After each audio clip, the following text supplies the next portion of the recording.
Malam menyelimuti kota kecil itu dengan kegelapan yang pekat, hanya diterangi lampu neon kafe murahan di pinggir jalan. Asap rokok dan aroma kopi basi bercampur di udara, menciptakan suasana yang pengap.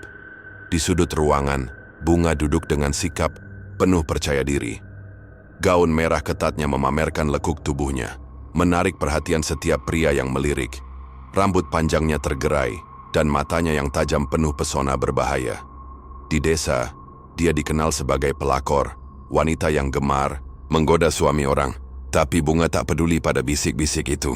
Baginya, hidup adalah permainan, dan dia selalu menang.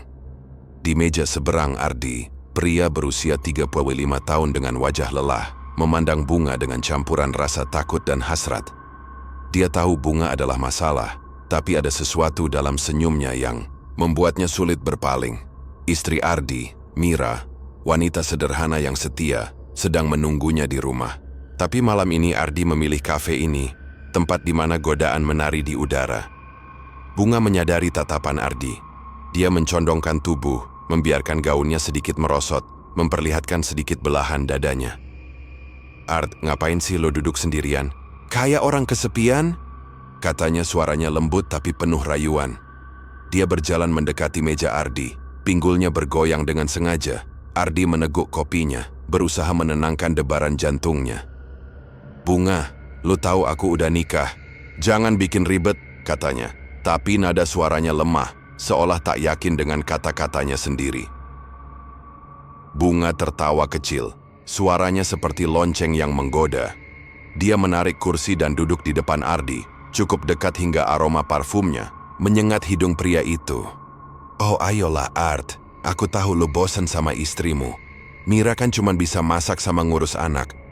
Lo butuh sesuatu yang lebih panas," katanya, jari-jarinya dengan sengaja menyentuh tangan Ardi di atas meja. Sentuhannya ringan, tapi cukup untuk membuat Ardi menahan napas.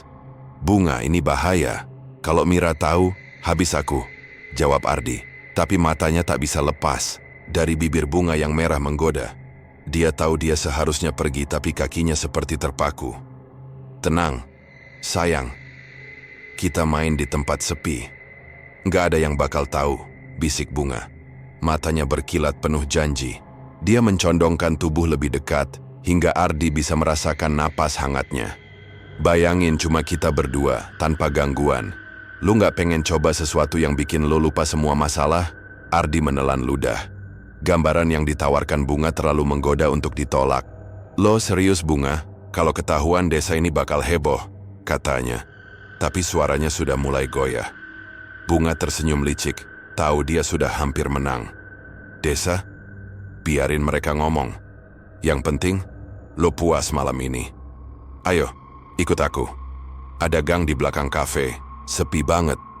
Kita bisa bersenang-senang," katanya. Kata-kata terakhir diucapkan dengan nada yang penuh makna. Ardi mengangguk pelan, meski hatinya berdebat. Dia berdiri, mengikuti Bunga yang berjalan keluar kafe dengan langkah penuh percaya diri. Angin malam bertiup dingin, membawa aroma tanah basah dan sesuatu yang aneh, seperti bau busuk dari jauh. Bunga tak memperhatikan. Dia terlalu sibuk menikmati kemenangannya atas Ardi. Tapi di kegelapan di balik tembok kafe sepasang mata mengintai. Bos preman, pria bertubuh besar dengan bekas luka di wajahnya, memperhatikan setiap gerakan Bunga. Di belakangnya 9 anak buahnya berdiri, mata mereka penuh nafsu dan dendam. Cewek ini pikir dia bisa main-main sama suami orang dan lolos begitu aja, gumam bos preman. Suaranya dalam dan penuh ancaman. Dia menoleh ke anak buahnya yang tersenyum jahat. "Malam ini, dia bakal jadi santapan kita." "Bos, lo yakin? Cewek ini terkenal galak," kata salah satu preman, suaranya ragu. "Bos," preman menyeringai, memperlihatkan gigi kuningnya. "Galak? Gue suka yang galak. Makin seru dilupain. Lo semua siap kan? Kita kasih pelajaran yang gak bakal dia lupa." Anak buahnya mengangguk, beberapa di antaranya terkekeh pelan. Mereka sudah lama memperhatikan Bunga, wanita yang selalu jadi pusat perhatian di desa. Bagi mereka, Bunga bukan hanya godaan, tapi juga simbol kesombongan yang harus dihancurkan. Di kejauhan, suara burung hantu terdengar, seperti peringatan dari alam. Tapi Bunga, yang kini berjalan menuju gang gelap bersama Ardi, tak mendengar apa-apa. Dia tak tahu bahwa malam ini hidupnya akan berubah menjadi mimpi buruk yang tak pernah dia bayangkan. Gang sempit di belakang kafe itu gelap, hanya diterangi secercah lampu jalan yang berkedip-kedip. Bau sampah dan air comberan menyengat, tapi Bunga tak peduli. Dia menarik tangan Ardi, membawanya lebih dalam ke kegelapan. Dinding geng yang kotor dipenuhi coretan grafiti. Beberapa di antaranya menggambarkan kata-kata kasar yang seolah meramalkan nasib malam itu. Bunga, dengan senyum penuh kemenangan, mendorong Ardi ke dinding. Tubuhnya menempel erat. "Kamu bikin aku gila, Bunga," desah Ardi. Tangannya mulai meraba pinggang Bunga. Jantungannya berdegup kencang. Nafsunya membakar, membuatnya lupa pada istri dan anak yang menunggu di rumah. "Pelan-pelan sayang, nikmati dulu," jawab Bunga. Suaranya genit, penuh godaan. Dia mencium leher Ardi, bibirnya hangat dan penuh janji. "Di sini nggak ada yang lihat, cuma kamu sama aku." Dia menggigit kecil daun telinga Ardi, membuat pria itu mengerang pelan. Tiba-tiba, suara langkah berat memecah suasana. Berat, terburu-buru, dan penuh ancaman. Bunga menoleh, tapi sebelum dia bisa bereaksi, 10 sosok muncul dari kegelapan. Pria-pria bertubuh kekar, berpakaian compang-camping, dengan mata yang berkilat penuh nafsu dan amarah. Bos preman, pemimpin mereka, berdiri di depan.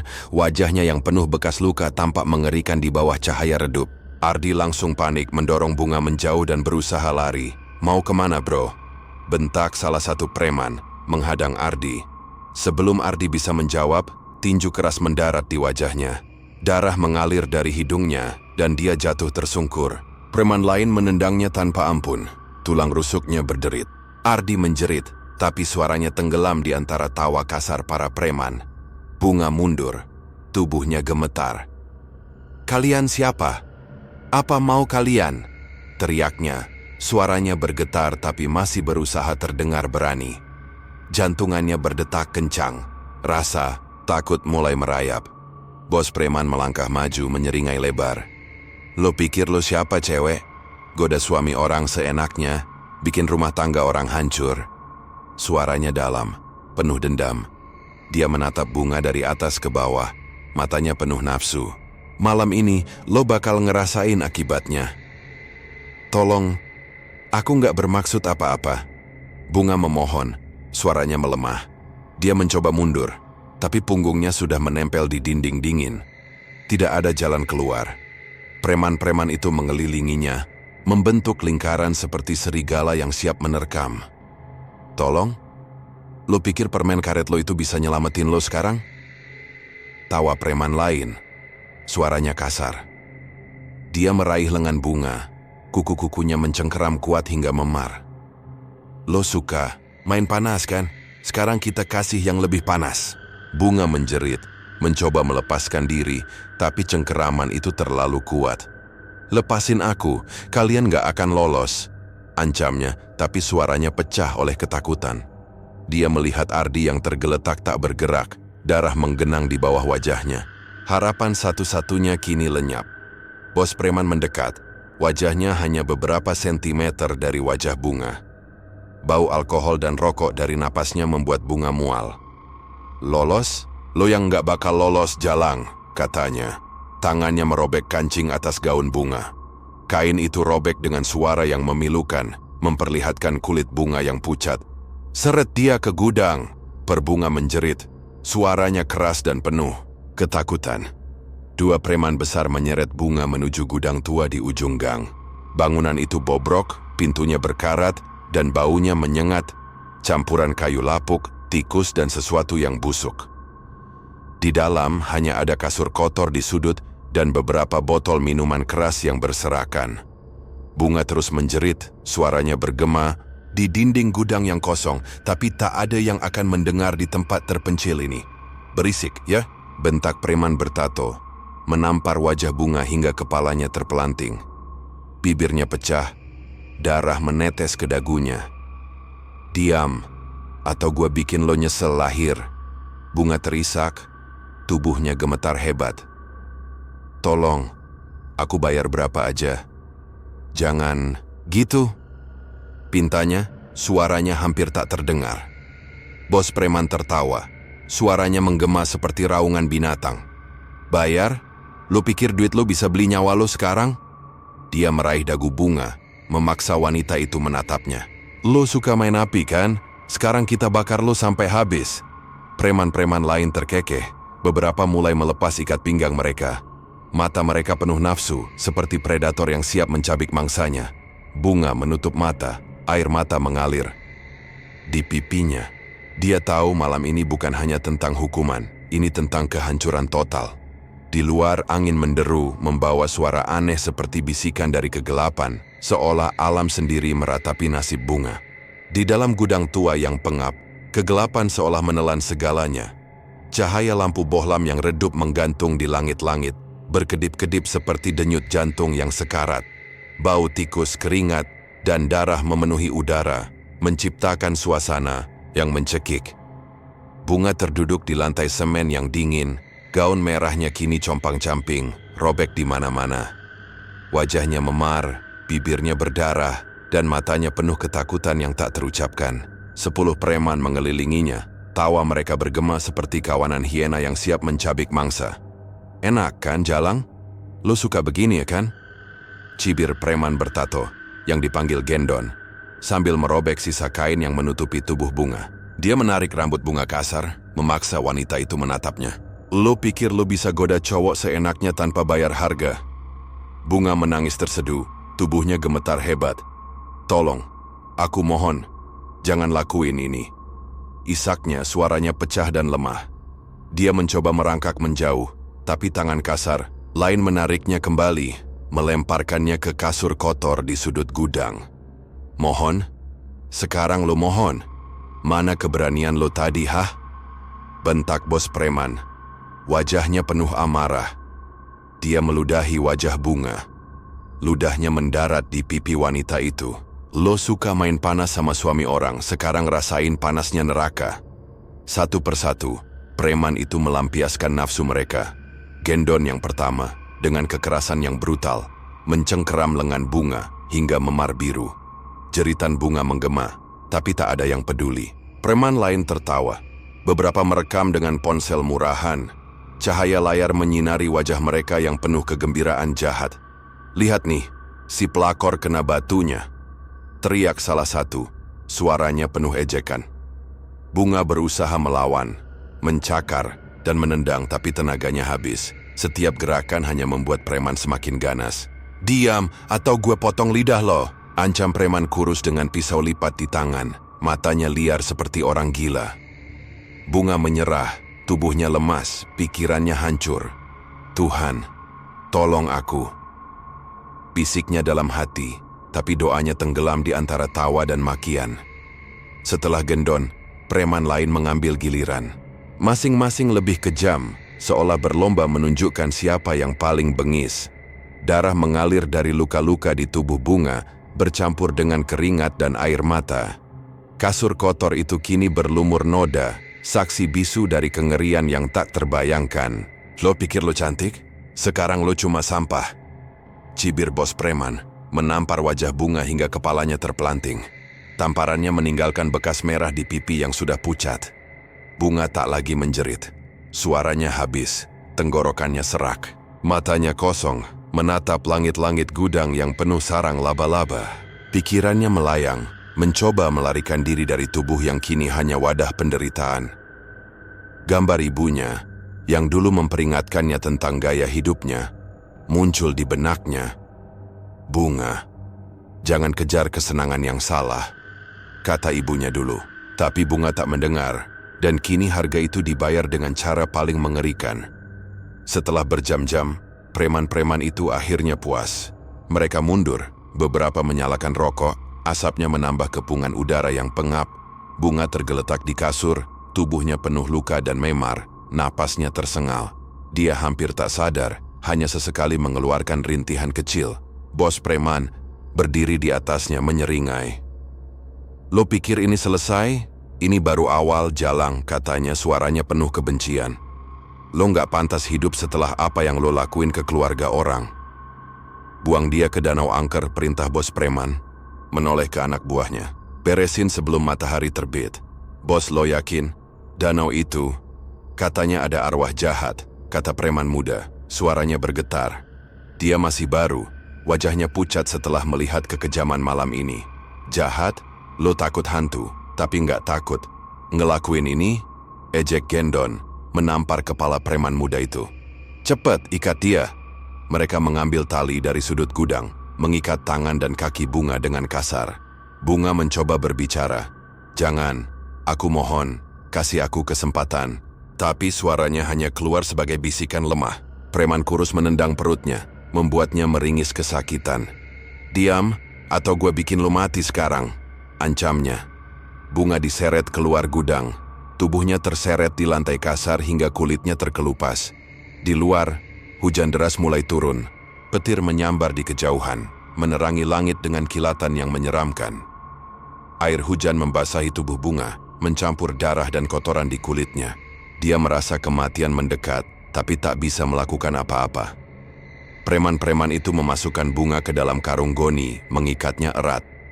Selamat jalan pelakor, kata bos preman. Suaranya dingin seperti kematian itu sendiri. Di dalam karung, Bunga hanya bisa mendengar suara hujan dan tawa preman. Dunianya kini hanya kegelapan dan rasa sakit.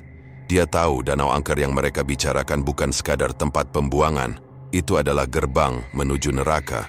Dan malam ini, dia akan melangkah ke dalamnya tanpa harapan untuk kembali. Hujan deras mengguyur malam, mengubah jalan tanah menjadi lumpur licin. Mobil van tua yang dikendarai para preman melaju dengan gegap gempita.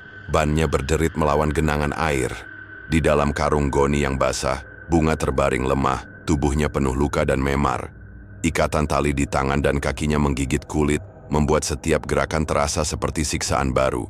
Napasnya tersengal, terputus-putus oleh isakan dan rasa sakit yang tak tertahankan. Bau karung yang apek bercampur dengan aroma darahnya sendiri, membuatnya mual. Di luar, suara preman yang bercanda kasar terdengar samar, bercampur dengan deru mesin dan petir yang mengguncang langit. Cepat, Gendon, sebelum orang lihat kita. Bentak bos preman dari kursi depan, tangannya memukul dashboard dengan kesal. Wajahnya tegang, meski matanya masih berkilat penuh kepuasan setelah kekejaman di gudang. Tenang bos, jalan ini sepi. Nggak ada yang bakal nyusul, jawab Gendon, yang mengemudi dengan ceroboh. Rokok tergantung di bibirnya. Asapnya mengepul, menambah kepungan udara pengap di dalam van. Di kursi belakang, preman lain bercanda dengan nada penuh ejekan. Danau, itu angker bro. Katanya arwah yang mati di sana nggak pernah pergi. Lo bayangin cewek ini bakal jadi teman mereka, kata preman kurus, yang dipanggil Jaka, terkekeh. Dia menendang karung tempat Bunga berada, membuat wanita itu mengerang pelan. Bagus, biar dia nggak balik lagi. Pelakor kayak gini cuma bikin rusak desa, sahut preman bertato, yang duduk di samping Jaka. Dia mengeluarkan pisau lipat, memainkannya dengan jari-jari yang cekatan. Gue dengar danau itu suka makan orang. Mungkin arwahnya bakal nyanyi buat dia. Bunga, meski setengah sadar, mendengar setiap kata. Danau angker, aku akan mati, pikirnya. Putus asa. Gambar danau itu muncul di benaknya. Air hitam pekat, dikelilingi pohon beringin tua yang akarnya menjalar seperti tangan-tangan hantu. Desa selalu mengisahkan cerita mengerikan tentang danau itu. Orang-orang yang hilang, suara tangisan di malam hari, dan bayangan yang bergerak di kabut. Kini, dia akan menjadi bagian dari cerita itu. Air mata mengalir di pipinya, bercampur dengan air hujan yang merembes ke dalam karung. Tapi, bos, serius, lu nggak takut? Katanya, yang buang orang ke danau itu bakal kena kutukan, kata preman. Muda, yang duduk di sudut, suaranya bergetar. Dia adalah yang termuda. Wajahnya masih menunjukkan sisa-sisa kengerian setelah menyaksikan kekejaman di gudang. Kutukan? Lo percaya omong kosong begitu? Bos preman menoleh, matanya menyipit penuh ejekan. Yang takut hantu cuma penutup. Fokus buang cewek ini, terus kita minum sampai pagi. Betul bos, malam ini kita pesta. Tambah Gendon, tertawa keras. Tapi di balik tawanya, ada nada gugup yang tersembunyi. Dia pernah mendengar cerita dari neneknya tentang danau itu, tempat di mana arwah tak pernah tenang. menunggu untuk menyeret orang hidup ke dalam air. Mobil berhenti mendadak, bannya tergelincir di lumpur. Bos preman membuka pintu, angin dingin, membawa aroma tanah basah dan sesuatu yang aneh, seperti bau busuk dari air yang tergenang. "Keluarin dia," perintahnya, suaranya tajam. Jaka dan preman bertato menyeret karung keluar, melemparkannya ke tanah dengan kasar. Bunga mengerang, rasa sakit di tubuhnya membakar. Mereka membuka karung, memperlihatkan wajah Bunga yang pucat, matanya merah dan bengkak. "Masih hidup nih," kata Jaka, menyeringai. "Lo kuat juga, ya, Jalang. Tolong, jangan buang aku," pinta Bunga. Suaranya serak dan hampir tak terdengar. Dia mencoba merangkak tapi tangannya terikat erat. "Aku janji, aku nggak akan cerita ke siapapun." Bos preman berjongkok di depannya, wajahnya penuh kebencian. "Cerita? Lo pikir lo bakal punya kesempatan buat buka mulut?"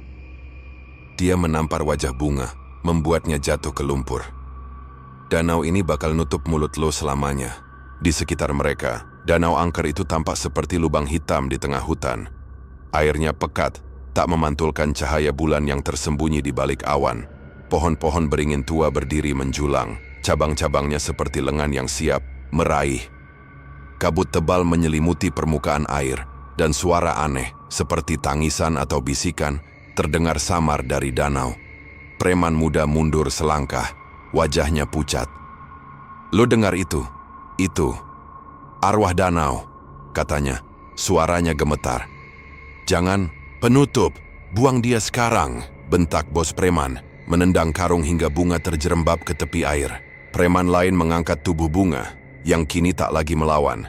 Tenaganya habis, harapannya lenyap. Mereka melemparkannya ke air dingin. Ikatan talinya memastikan dia tak bisa berenang. Air hitam itu menelannya perlahan. Gelembung-gelembung kecil muncul di permukaan sebelum akhirnya lenyap. Bunga merasakan air membanjiri paru-parunya, dingin dan berat. Dunianya menjadi gelap, suara preman memudar, digantikan oleh bisikan aneh yang seolah memanggil namanya. "Bunga, bergabunglah dengan kami." Dia berusaha menahan napas, tapi tubuhnya menyerah.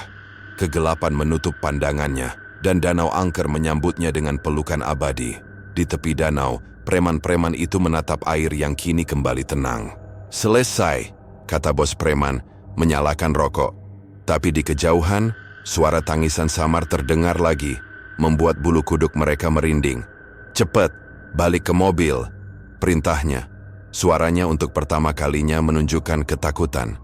Mereka berlari, tak berani menoleh meninggalkan danau yang kini menyimpan rahasia mengerikan mereka.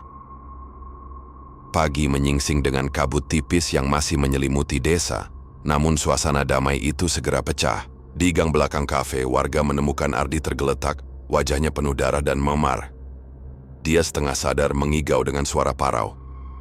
"Bunga, mereka preman.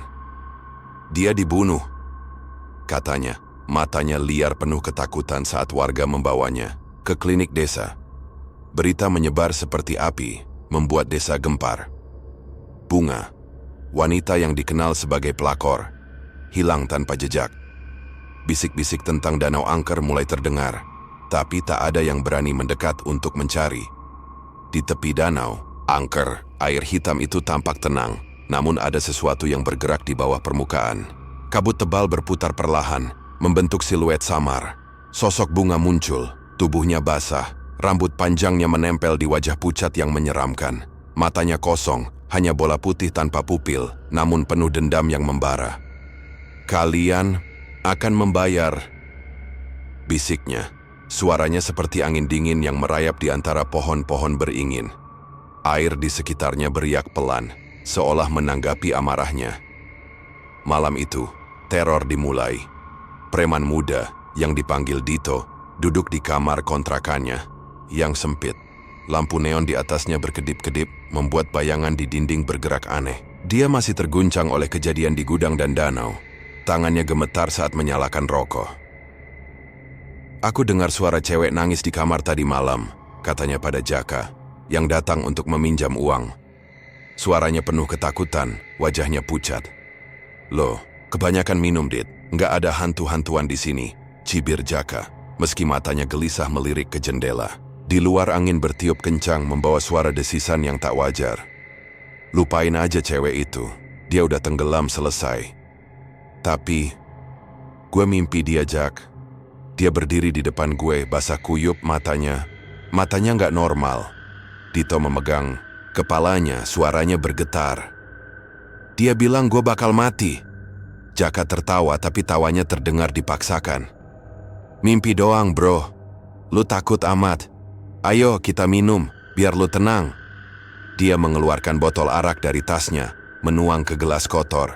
Tapi sebelum Dito bisa menjawab, lampu di kamar mati mendadak. Kegelapan menyelimuti mereka, hanya suara napas mereka yang terdengar. Apaan ini? Bentak Jaka, beranjak mencari senter. Tiba-tiba, suara air menetes terdengar di sudut kamar. Tetes, tetes, tetes. Lambat dan teratur, seperti dari keran yang bocor. Dito membeku, jantungannya berdetak kencang. Jak, lo dengar itu? Bisiknya, suaranya hampir tak terdengar. Jaka menyalakan senter ponselnya, cahayanya menyapu kamar. Di sudut mereka melihat genangan air di lantai, meski tak ada pipa atau kebocoran di sana. Ini nggak bener, gumam Jaka, mundur perlahan. Lalu dari kegelapan sosok Bunga muncul.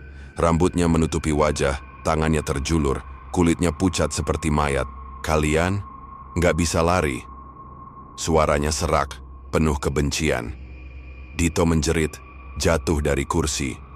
Jaka mencoba berlari ke pintu, tapi pintu itu terkunci sendiri, meski tak ada kunci di dalamnya.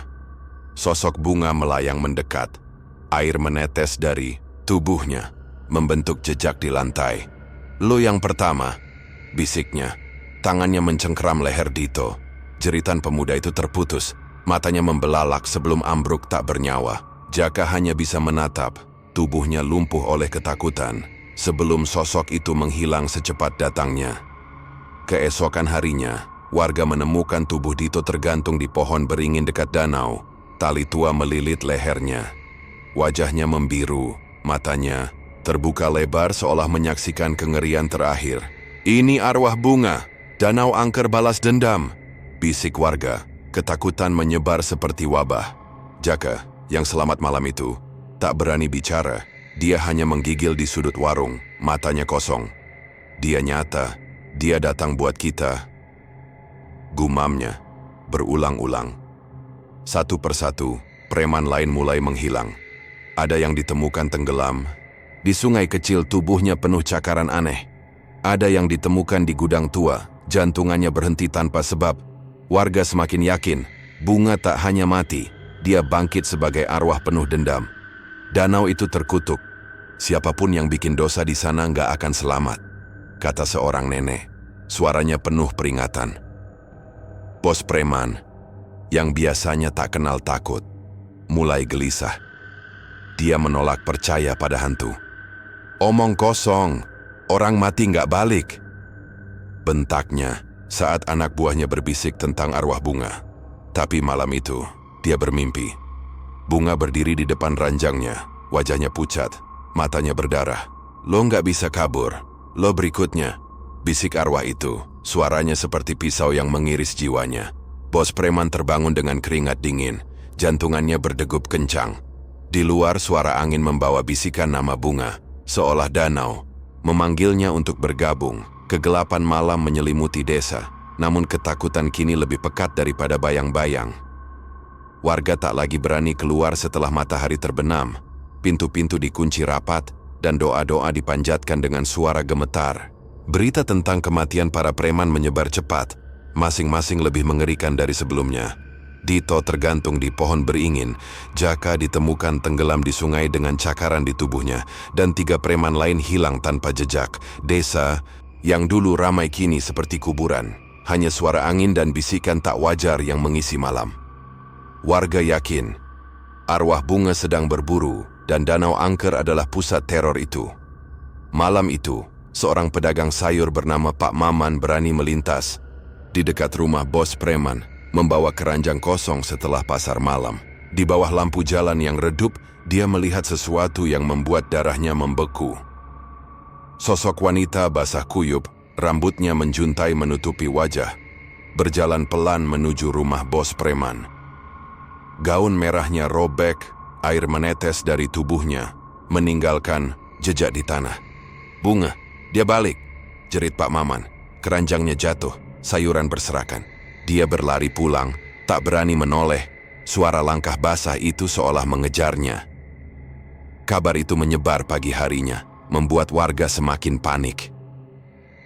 "Aku lihat dia di dekat danau tadi malam. Matanya kosong, kayak mayat," kata seorang nelayan. Tangannya gemetar saat menceritakan pengalamannya. "Dia nggak manusia lagi, itu arwah dendam." Warung kopi yang biasanya riuh kini penuh bisik-bisik ketakutan. Cangkir-cangkir dibiarkan dingin karena tak ada yang berani lama-lama di luar. Bos preman yang kini tinggal sendirian setelah anak, buahnya lenyap satu persatu, mulai kehilangan akal. Rumahnya yang dulu penuh tawa kasar kini sunyi. Hanya suara pintu yang berderit dan angin yang menderu. Dia duduk di ruang tamu, botol arak di tangan, matanya merah karena kurang tidur. Mimpi tentang Bunga menghantuinya setiap malam. Dalam mimpinya, Bunga berdiri di tepi ranjang, air menetes dari tubuhnya, wajahnya penuh luka. "Lo nggak bisa kabur, lo berikutnya," bisik arwah itu, suaranya seperti pisau yang mengiris jiwanya. "Gue nggak takut hantu," bentak bos preman pada bayangannya sendiri di cermin. Suaranya keras tapi bergetar. Dia menenggak arak, berusaha menenggelamkan ketakutan yang merayap di dadanya. Tapi setiap suara kecil, derit lantai, angin yang bersiul atau tetes air dari atap, membuatnya melompat. "Lo mati, Bunga. Lo cuma bangkai di danau," teriaknya. Tapi kata-kata itu terasa kosong, seperti mantra yang tak lagi ampuh. Malam itu, ketukan pelan terdengar di pintu. Tok, tok, tok, lambat dan teratur, seperti detak jantung yang sekarat. Bos preman membeku, botol arak di tangannya hampir jatuh. "Siapa?" bentaknya, suaranya pecah. Tak ada jawaban, hanya suara air menetes yang kini terdengar lebih keras, seolah ada genangan di depan pintu. Dia meraih pisau dari meja, tangannya gemetar. "Jangan main-main sama gue," ancamnya, melangkah perlahan ke pintu. Dengan napas tersengal, dia membuka pintu perlahan. Angin dingin menerpa wajahnya, membawa bau air tergenang dan sesuatu yang busuk. Di depan pintu, Bunga berdiri. Wajahnya mengerikan, kulitnya pucat seperti kertas, matanya hanya lubang hitam yang menatap kosong. Rambutnya basah, meneteskan air, yang membentuk genangan di lantai. Gaun merahnya compang-camping, menempel di tubuhnya seperti kulit kedua. Lo mati," jerit bos preman, mundur hingga punggungnya membentur dinding. Pisau di tangannya jatuh, berderit di lantai. "Lo yang akan mati," bisik Bunga, suaranya seperti desisan angin yang membawa kematian. Dia melangkah masuk. Setiap langkahnya meninggalkan jejak air dan lumpur. Tangan dinginnya mencengkeram leher bos preman, kuat seperti besi. Dia berusaha melawan, mencakar udara, tapi tubuhnya tak bisa bergerak. Napasnya tersendat, penglihatannya kabur. Wajah Bunga mendekat, bibirnya membentuk senyum mengerikan. "Rasain apa yang gue rasain," bisiknya sebelum kegelapan menelannya. Jeritan bos preman memecah malam, panjang dan penuh kengerian, sebelum tiba-tiba terhenti. Pagi harinya, warga menemukannya tergeletak di lantai rumahnya. Matanya terbuka lebar, wajahnya membeku dalam ekspresi ketakutan yang tak terucapkan. Di sekitar tubuhnya, genangan air dan lumpur membentuk jejak kaki kecil yang menuju pintu, lalu lenyap. "Bunga, dia ambil yang terakhir," bisik seorang warga, suaranya penuh kengerian. Desa kini hidup dalam bayang-bayang teror. Anak-anak tak lagi bermain di luar, dan orang dewasa berdoa setiap malam, berharap arwah Bunga tak datang untuk mereka. Rumah bos preman ditinggalkan, pintunya terkunci. Tapi warga bersumpah mereka masih mendengar suara air menetes dan bisikan di malam hari. Danau angker yang kini lebih ditakuti dari sebelumnya, menjadi pengingat bahwa dendam tak selalu mati bersama tubuh. Desa yang dulu hidup dengan cerita-cerita kecil kini tenggelam dalam keheningan yang mencekam. Jalan-jalan berdebu yang biasanya ramai dengan suara anak-anak bermain kini sepi. Hanya angin yang membawa desis dingin dari arah Danau Angker. Rumah-rumah terkunci rapat, jendela-jendela ditutup, dan lampu minyak menyala hingga pagi sebagai benteng rapuh melawan ketakutan. Kematian, bos preman menjadi puncak teror, meninggalkan luka yang tak akan sembuh di hati warga. Danau Angker, yang kini dijuluki kuburan bunga, menjadi tempat terlarang. Tak seorang pun berani mendekat, bahkan di siang hari. Ardi, satu-satunya yang selamat dari malam mengerikan itu, tak lagi sama. Wajahnya yang dulu cerah kini pucat, matanya kosong seperti orang yang kehilangan jiwa. Luka-luka di tubuhnya sembuh, tapi luka di hatinya terus berdarah. Setiap malam, dia terbangun dari mimpi buruk, melihat bunga menatapnya dengan mata berdarah, menyalahkannya atas apa yang terjadi. Aku seharusnya nggak tergoda, gumamnya, menangis di sudut kamar kontrakannya yang sempit. Istrinya Mira tak pernah tahu apa yang terjadi malam itu, tapi dia merasakan perubahan pada Ardi. Cinta mereka retak dan Ardi memilih pergi dari desa, membawa penyesalan yang akan mengikutinya selamanya.